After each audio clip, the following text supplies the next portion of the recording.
encourage people to like have hope. I know that seems hella like simple, but it's like I feel like a lot of people become hopeless. Yeah. Like because like I said, you can't see that tangible thing.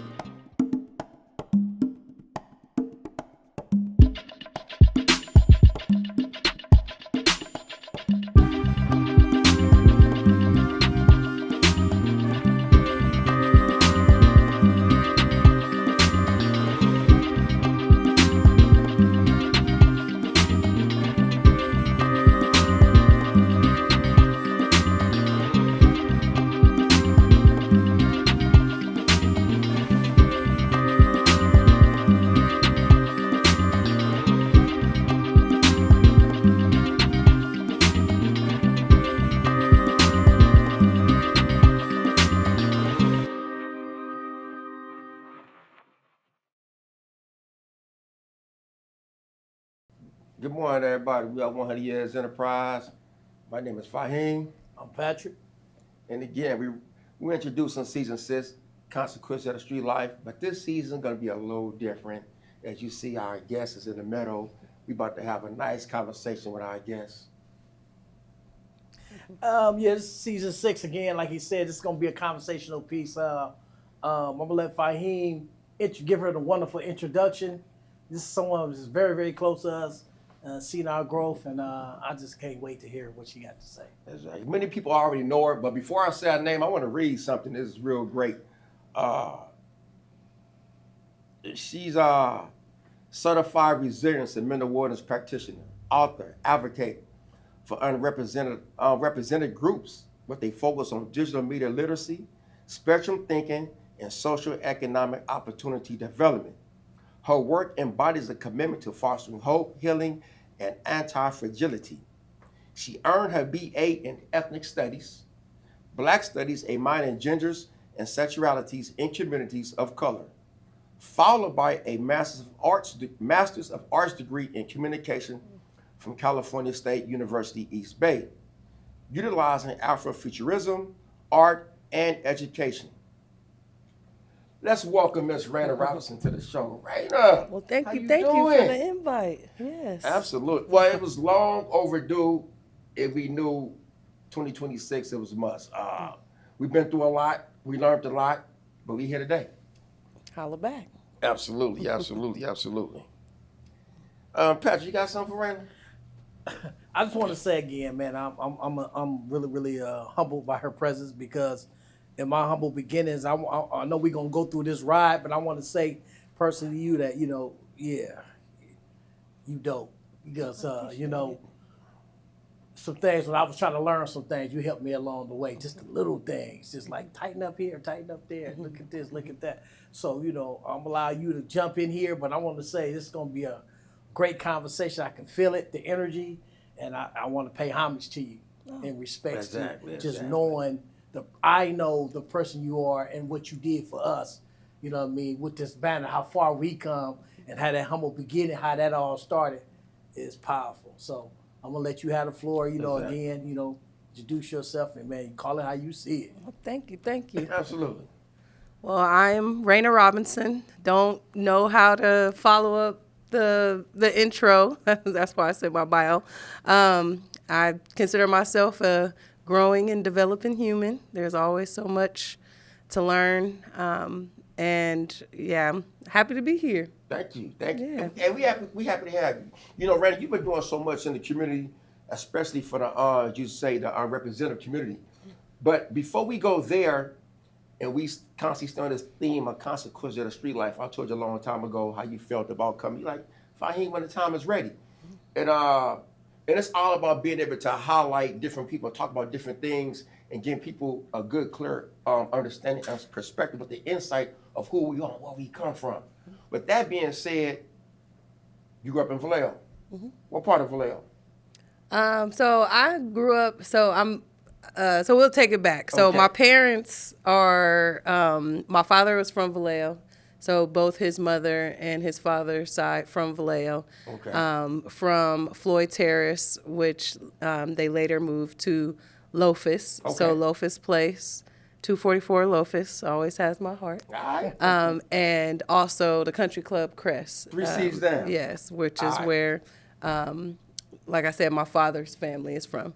So my mother was originally from Oakland, but she is now from Vallejo as well, Got it. spending well over 30 years in Vallejo, and most of all our friends and family, you know, the family that you create is also in Vallejo. So Fostering. yes, All right. yes. You're doing a lot. Where did your hustling spirit come from? Where you get that drive? Kind of like take the people back far as you can. And oftentimes we talk to women, but how did your mother and father play a part in who you are today? So I think, like a lot of people say, it's in you, not on you. Okay. So I do feel that, like you said, being products of my parents, Yeah. naturally, they both have, you know, they had hustler spirits in their Absolutely. own right. So my father, Michael Robinson, AKA? was AKA the Mac. So he We got to give it, for those who don't know. yeah. So one of the first rappers from Vallejo. So he was on Young Black Brother Records, I think, but probably before that it was Strictly Business. Yeah. So Yeah. Strictly Business Records. And I think that right there, just being a teenager. So at the time, I want to say he was only about 16 when he started making music with my godfather, Kyrie Shaheed. Yep. And I think just seeing that there was a possibility, having a lane, you know, outside of the streets, Yes. or even outside of what people would consider like a traditional career or a job, I think naturally kind of ignites this hustler spirit Got in it. you. So my father's family is big in music. So my grandfather, even though he did not do music professionally, Yes. he knows how to play a lot of instruments. He had lived in Turkey with his father when his Wow. father was in the services. Okay. And so while he was over there, because he knew how to play all the instruments, and he was a young black boy, you know, he was able to like create a band and do cover songs and stuff like that. And then so that was my father's father. So my father's mother on that side, they're also extremely into music. Right. So my great uncle, I'm learning all the steps now. That's So good, history. my great uncle, you know, you just call him uncle, but my great uncle was in hella bands, and so it wasn't until he passed away that I realized, like, I knew he was dope. You know, Yeah. we know our people are dope, but I didn't realize that he was like as accomplished as he was until after he passed. I don't want to butcher any of the band names, but he was in some really successful bands. He was a percussionist or a drummer, and his name was Steve Scales. Okay. And they called him Silver. Silver. So Google it, do your do it, learn do your history. Silver, huh? Yeah, so a dope ass percussionist from Vallejo, Lofus to be exact, Lofus Place. And like I said, it's unfortunate. Of course we knew, like I said, I knew he was dope, Right. but I didn't realize how accomplished he was until he passed away. And you can see his name on Wikipedia and shit. It's like, yeah, that's my uncle. So needless to say, my father's family, music was just a huge part of our family on both sides. Yes. So I think it was pretty natural that he would, you know, fall into that as a passion, and then also try to make that, you know, make it pop for him and turn it into a career. Got it. And then my mother, you know, so mother and father. So my mother was a teen mom. So I think naturally right there is sink or swim, you know.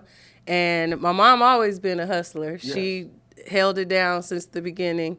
Of course, I have a beautiful family who is also extremely supportive, but as a mother, not saying all moms, unfortunately, true. but mine, she stepped up when she knew that you know, she had the responsibility. I got you. Yeah, and so I think I naturally get a lot of my work ethic from my mom because we ain't never went without. And so I see how she moves, and naturally I do the same. Okay, Yeah. I got to jump in here because I want what I want the viewers to feel, right? You very humble, you're very modest, right? But it's magic when you in the building. And what I mean by that is that, first of all, my question to you is going to be this before we get to that is, through all that, because it's in you, what led you, because this is an important piece, to say, okay, I know my mom and dad came from a hustler environment. What made you say, okay, well, I'm going to go to college. I'm going to finish high school. You know what I mean? Was that taught to you, or that was just instinctively you knew this is what I'm doing? I think so. College in my small family, because we have a small family. My father was an only child. My mom was the youngest girl. She has a handful of brothers and sisters, but they kind of spread out. But it wasn't college. Wasn't how do I say that? It wasn't something that was regularly discussed because you don't know what you don't know. Right. So I knew that I think I figured out early on that school could be a hustle. Okay. Okay. And I quit. So I would say my family helped that as well. So like I said, the family that was around us that we built, that wasn't necessarily Bud. But something I quickly picked up on as a youngster was when I had my report card, you know, everybody want a couple dollars in their pocket. So when I would have my progress reports and my report cards, I would take them around to my uncles, you know, people that I consider my uncles, and they would break me off. So I'm like, oh, this is working out for me. So let me make sure I keep getting these A's and B's. So that was as a really young person. I say between like 6 and 9. And then as I got older, then I also realized that the more educated people were, unless they were an entrepreneur, you know, not all entrepreneurs are successful. But unless you like started a business and had a product or a service, that the more educated people were, the more money that they had. And, you know, I like nice things. Right. Exactly. And I want to create a life that I feel like is fit and worthy of me and the things that I want to do, whether it's travel, eat good, buy nice shoes and clothes, you know, be able to do things for the people I care about, whether it's buy them things or take them places. So I think I quickly learned, like, as, you know, getting into high school, that if I did want to be breaded, maybe I should continue to go to school. And like I said, and then quickly recognizing, okay, that's working out as well. Because the more I like going to college, you're meeting people that you wouldn't normally be around. You wouldn't naturally be around. You're hearing ideas from folks that have different perspectives than you have, or telling stories, you know, about how they were brought up that you would have never experienced before without this kind of forced setting.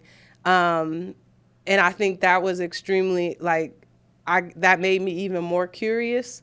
And so that's what, like, really kind of pushed me to continue. And I'm going to be real, like I tell all the youngsters I deal with, like, you don't have to go to college, but I've never met anyone that said, damn, this college degree did not work out for me. I have never met them. And I'm just be blunt too. And the folks who you do using that narrative about, oh, you know, college isn't worth it, those are usually white people that come from backgrounds where they already have like they got a trust fund or a savings account set to the side for them.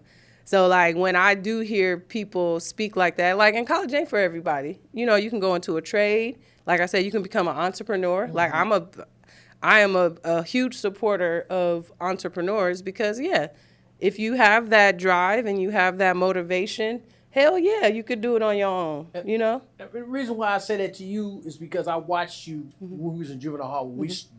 when we first started with the financial literacy piece, how you navigated the young men to continue going, right? Even though they couldn't see, right? Like sometimes we get in a situation where we get in a rut and then we can't figure out how to come out of it. Yeah. But really, it's right in front of you. You just Yeah. got to keep going. Yeah. And I seen you do that. Yeah. Like when they try to quit, you'll come all the other class. Right. And I kind of I picked up on that and I started doing that. But I did it my own way. But I Yes. learned that from you, how to engage the youth, right, in regards to not talking down to them, but talking straight to them. And I may not know how important education to you is, but I know if you continue to go, right, you're gonna get more exposed, and then it's gonna help you expand your thinking. Yes. And I seen you do that a few times, even in class. You find ways to capture their attention and everything, but it's all surrounding education. Yeah. That's why I asked you that question. You know Yeah, what I mean? I think I'm naturally just a curious person too, Right.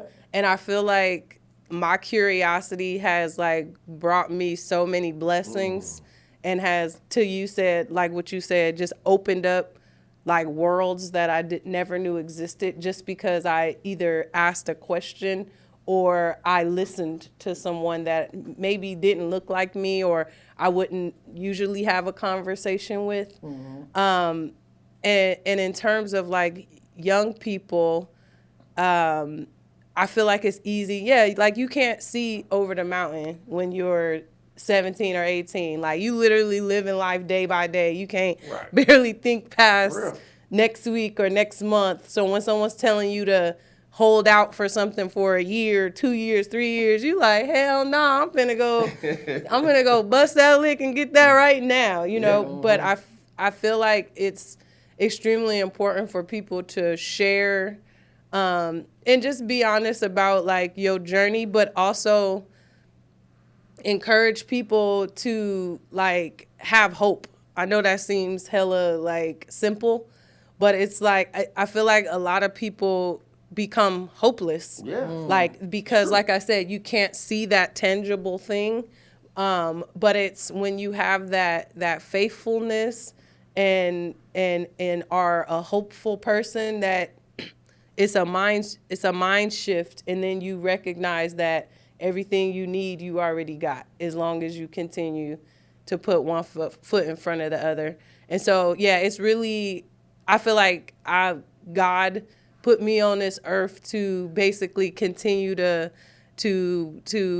like encourage people and to fucking like let people know how dope they are, and to like pour into them and share my ideas about how they even could be more dope if they, you know, look at me, if they applied some of the things that, you know, I'm sharing with It's them. coming out, Yeah. y'all. You know what It's I coming mean? out. But I because I felt like people have done that to me, you know? So it's like the things that I've seen or felt work for me, why wouldn't I share that with people that I care about? If I'm coming here, whether I work here or not, there's a level of love, care, and passion that I have because I'm seeing y'all every day, or I wouldn't be here. I want to ask you a question Yeah. with that. You know, I've been seeing you do these community events. Yeah. I just saw you yesterday. Sure Right. did. And you said someone, Patrick, asked the question. I want to ask you something what people really do not know. And I think it's good, especially for young women and young men, but really for young women. With the passing of your dad, right? How were you able to navigate that process to become the young lady who you are now, the woman who you are now, and be able to tell other young women that you mentor who may go through the same thing because you see it in here? How was it? How was that process, and how is it now? I think because, which is unfortunate, but I think because my dad passed when I was so young, it wasn't, so obviously it was a traumatic situation of anybody losing a parent at any age. But unfortunately, it was like I'm more used to him not being around than being around. But, you know, I think when you younger, you have all that, you know, that anger, like, ooh, this, you know, this, Right. why this person do this to me? But I think as I got older, I recognized, which is not to laugh, but a lot of people's lives are fucked up, you know? True. So like, who am I to compare my traumas to somebody else's? But instead of, like I said, kind of wallowing in that hopelessness, like, I try to flip it in depending on what people's beliefs are. Like, I feel like I gained an advantage because I have somebody up there pulling strings for me. And that's just the way I like to look at it. You know what I mean? So I like to have, as corny as it sounds, like I said, you could sit here and compare people's traumas all day long, but how is that going to help me? It's not. How is that going It's to not. help me tomorrow? Right. It's not. But by me using, a situation that, most people can say, the stereotype, I got teen parents, which was, jokingly said to me as a youngster, but it's always stuck in my head. Like, I have teen parents. My father, first of all, he was a rapper. What? Yeah. What the fuck? Mm-hmm. He ain't got no job. Then he passes away, So now I have a single teen mother. We live in the hood. Mm-hmm. I'm supposed to be swinging around a stripper pole or walking up and down Sonoma Boulevard. Like, that's the life that people paint for you. Yes. Like, oh, you're just going to essentially become a statistic. And so I feel like going back to like that hustler mentality, which is naturally like a competitive mentality, it make you say, motherfucker, you don't know me. Like, That's right. You don't know me, so I'm not going to play into the script that you have already designed for me. And like I said, I've been raised around a lot of beautiful and strong people, and they made sure I knew that too. Like, well, you could do all that because it's easier for you to do that. Yeah. Like, you could go, They want to paint your picture for you. go stripping in San Francisco. You'll make a lot of money because you cute, Go kick it under the dope boys, and because, that's easy. Yeah. I'm sure he'll cash you out and buy you a purse or whatever the hell you want. But it's like, is that the story that I want for myself? No, it's not. We see it's not. Yeah. We see that it's not. So that I also looked at that as a challenge as well. Like, yeah, that's the easy way to go because it's already laid out for you like a yellow brick road. But like I said earlier, my curiosity had me trying other things. Here you are today. Yeah. Thank you so much. We appreciate that. Okay, I'm gonna pivot. I gotta go here. I'm waiting patiently. I gotta pivot to this because this is important. When we first met you, right? In juvenile hall, right? We came in. We was frisky. We was thinking of in regards to how we gonna provide the services to the youth, right? What was it like when you first met us, and how did you like? I know you see because you was one of our biggest advocates. Yeah. In regards to they're necessary. You know what I mean? At that, because that was something totally like I don't want to say new, but It was a different path. It was new. yeah. So when we first came in, we was really assigned to you. I'm gonna be real. Yeah. We was really we came through the directors on that, but you kind of helped us navigate. What was it like when you met us and like kind of like what did you see and where you feel we can help? And that's what I mean by the magic because we still work that method today. Yes. With the youth. Well, I will first and foremost say shout out to Malkia Crowder. So she a real boss. She was a black woman. Was the director of Contra Costa Juvenile Hall, and she was also, I think she's from Richmond. So kind of going back to saying like getting lucky and being around good people, right. But also her passion, also encourages, like I said, more curiosity. Like if she sees the potential in something, then she'll let me try more things. Okay, so shout out to Malkia. But it was Malkia's vision originally. So right. I can't remember how she stumbled upon y'all. Through a mutual somebody, and that didn't work out. No free promo.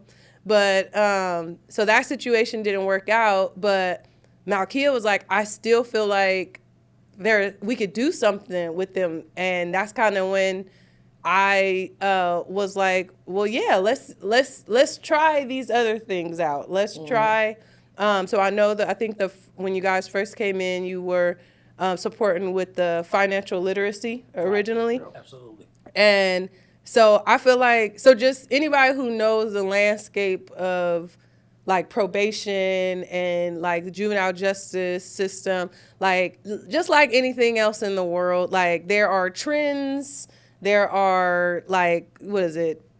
Like flavors of the moment type of situation, phrases of the moment. There are like what's the word I'm trying to think of?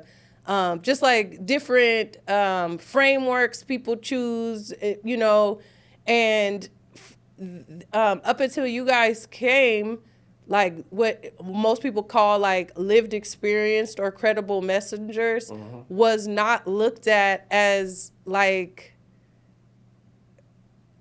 credible. Like it wasn't having someone with lived experience working with the young people in the juvenile hall was not even a thought when I first started at the juvenile hall, because they're looking at their lived experience meant nothing, because you didn't have any education behind it. That's what the world was trying to say. Like what you went through, like what does that mean if you don't have a ABCD behind your name, But I think as people are starting to actually listen to the needs of the young people, they recognize that just because you got ABCD behind your name, you're not making a connection with this person. And the reason you're not making a connection with this person is because you have no fucking idea where they come from. You don't know what this experience has been like on their soul. You know what I mean? So how can you, in good conscience and good faith, continue to run these raggedy ass programs, because it was created by somebody who has all this education and they say, I got the answer. This will solve the problem. And for decades, it had not. And I think Malkia was like innovative enough to know that like we need to reach young people in a different way.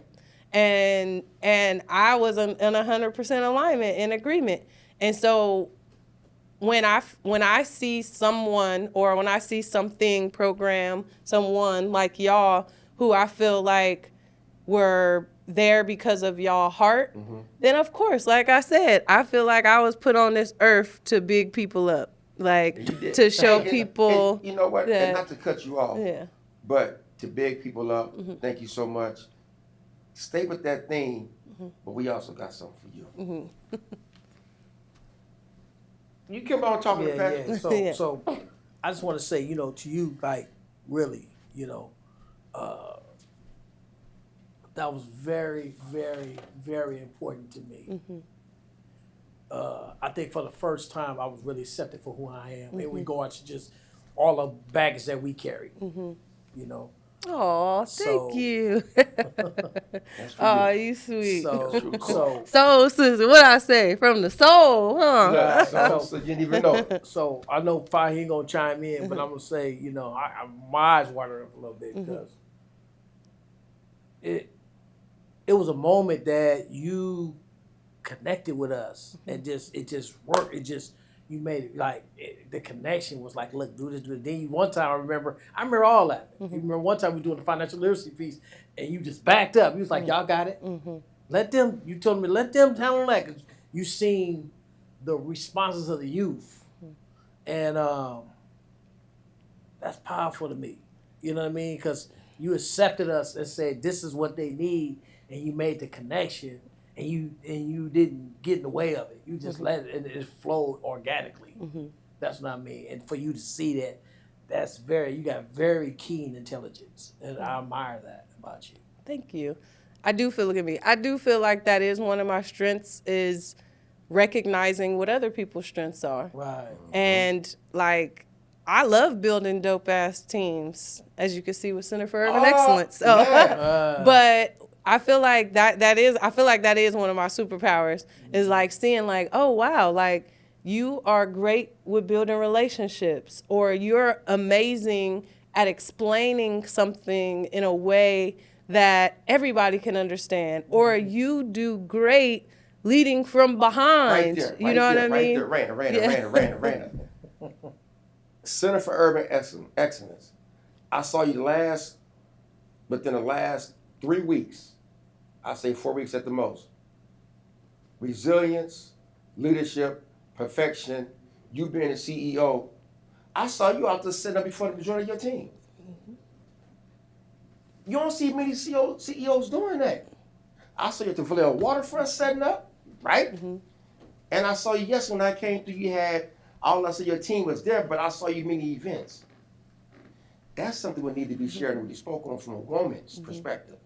Your leadership and your tenacity to do what you do. Like Patrick said, that's amazing. Because I want to really be understood to where people know who you are. How you got here. They know how we got here, but how you get here. Right. That's the key. I think because I take so much, first of all, everything I do is for my people. And I'm being so honest.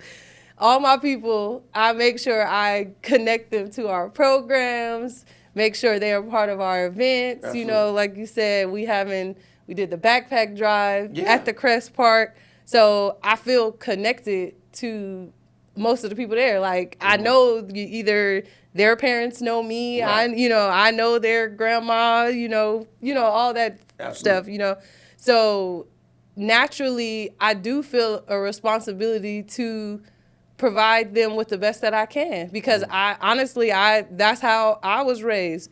I didn't feel like nobody skimped out on me, and even though I am the CEO, like if I'm expecting, like you said, if I'm expecting excellence then I need to show them how it's done. Absolutely. So I'm not going to expect someone to do something that I'm not willing to do if they're a part of my organization. And because I do take so much pride in what we produce, Center for Urban Excellence, whether it's our programs, our events and shit, I'm going to make sure it looks and it feels the way I feel like the community deserves. And the community have to see the best example Yes, too. yes. Because I can put this out here all day long and say my work speaks for itself. But what am I exemplifying behind the message? Yes. So sometimes I want the message to talk, but what's the driving force behind that message? Yeah. And I think that's what you've been showing. Yes. I want to just say thank you. Thank you. Most I want definitely. everybody to know that we are about action. Like, I'm not going to sit here and talk. You got me on a podcast, which exactly. is unusual. Come on. I usually tell people no. Yeah, I don't want to do know. podcasts because I feel like you could see what I do, to your point. Yep. Like, I don't have to sit up here and finesse y'all and tell y'all about all this amazing stuff I got planned and all that. No, you can see it, like you could, it's tangible.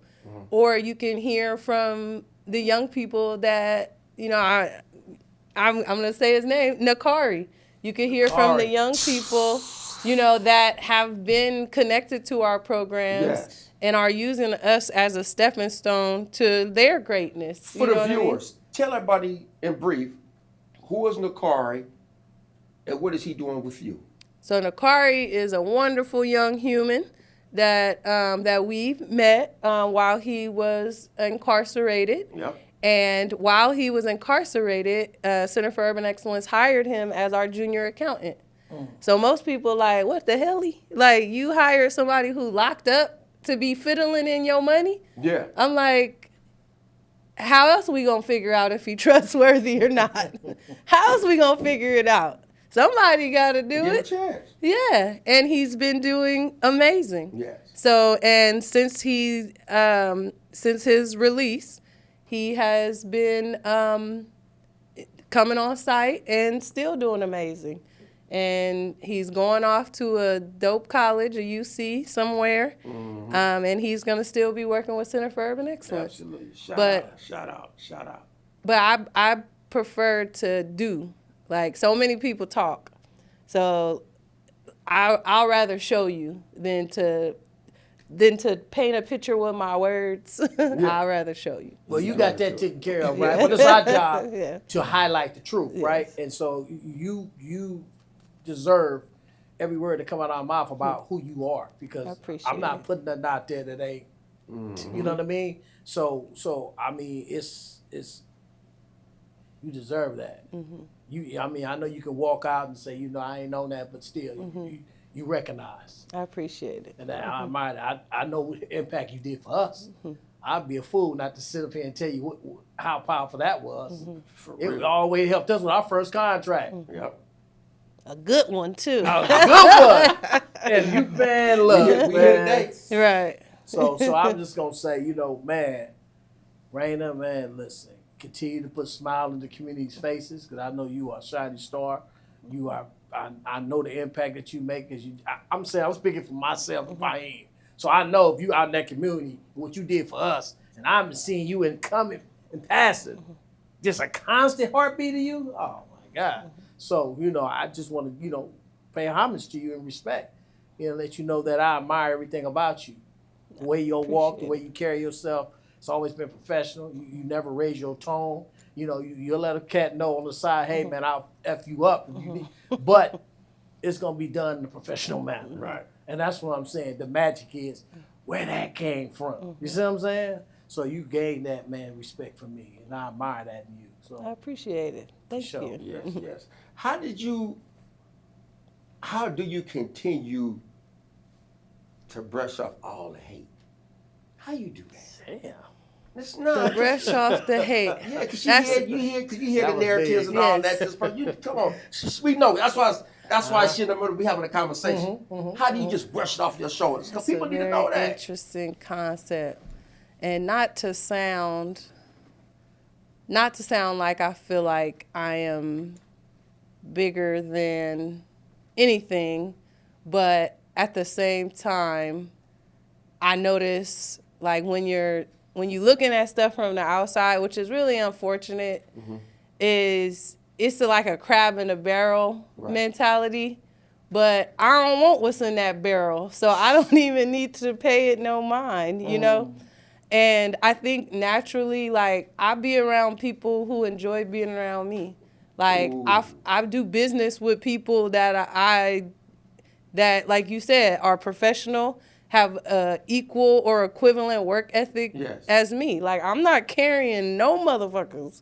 Not no young people, Yes. not no old people. Like, we all walking on our 2 feet together. Yes, we may stumble and we may fall, and that's why we are a community Yes. to support each other. We all ain't gonna be 100 every day. But I think it's easy for me to not buy into that because they not doing nothing. Like I said, like I have no time to chit chat with motherfuckers who ain't Doing nothing. got their feet on the ground doing the work. That is that. So yeah, That's if you real got simple. all that time to talk, and if you got all that time to talk, Then you ain't doing nothing. what the hell is you doing doing? too much talking. Doing Exactly. too much damn talking.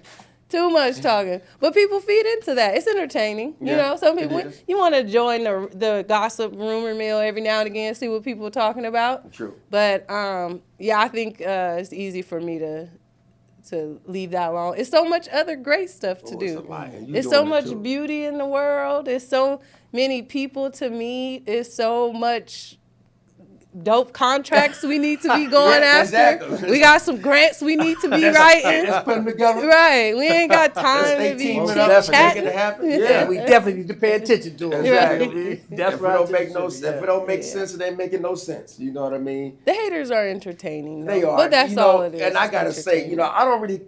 It's hate, but like you said, it's entertaining, and I think it's just a good ignition switch. Mm-hmm. You know, to keep us doing what we're doing. That's when you hear people talk, you know you're doing the right thing. Mm-hmm.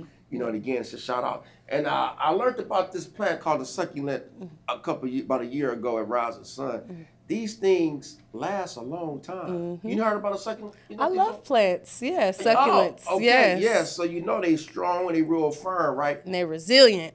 They are. I looked at the definition too. Yeah. and the definition does say they're resilient too, and that's who you are. That's what we want I to give appreciate it. And the Thank you. card. And again, thank you, Reina, for coming up. You sat in the chair to have this conversation, And again, what can the people find you at, and what you got going on as you close out the year? Yes. Well, once again, I appreciate y'all for the invite for sure. Like I said, I truly believe in y'all mission and what y'all doing.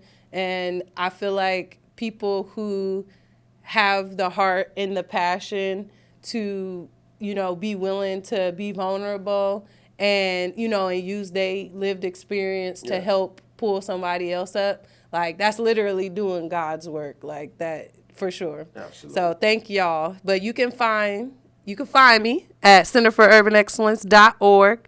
Holla back. Something else I want to shout out. Center for Urban Excellence is run by some brilliant young people. So yes, I founded it, but they're doing the hard work. So I do want to shout them out. So check us out. centerforurbanexcellence.org. We keep our Instagram lit with all of our events and all of our programs for the youth and their families. And I think, we're also on YouTube and Facebook. So YouTube, Facebook, Instagram, Center for Urban Excellence, website, centerforurbanexcellence.org. Thank y'all. Coming out the crest side / Lofus. We are 100 Years Always. Enterprise. Patrick, 100 Years Enterprise. It's nice to have you again. Yes. It's been a smooth ride, man, I tell you. Here it is, 2026. We sitting on the couch with consequences in the street life, and we out.